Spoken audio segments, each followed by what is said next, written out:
täiuslikku tervist ja imelist küllust sulle, armas valgusolend.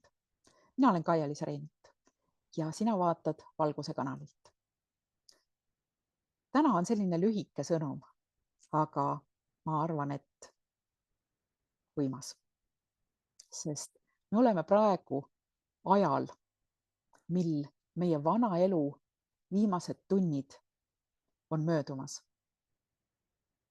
Kui kätte jõuab homme, on mäng läbi.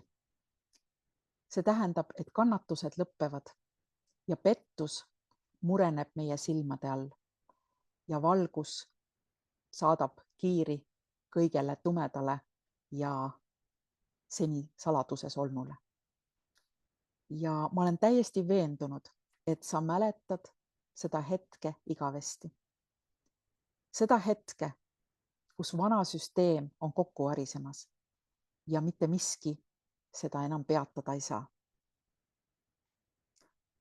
Ja sa ärkad selle teadmisega, et sinu elu, meie elu, sinu reaalsus, meie reaalsus, kõik see, mida sa pidasid igaveseks või enda päris eluks, oli vaid illusioon.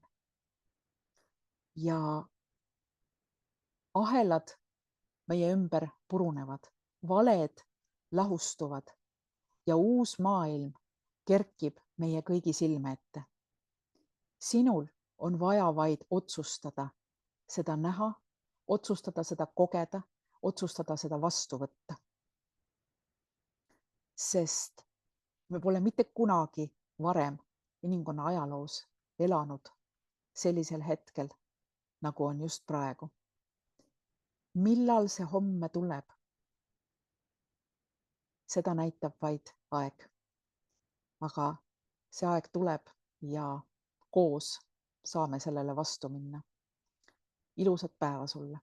Kohtumiseni.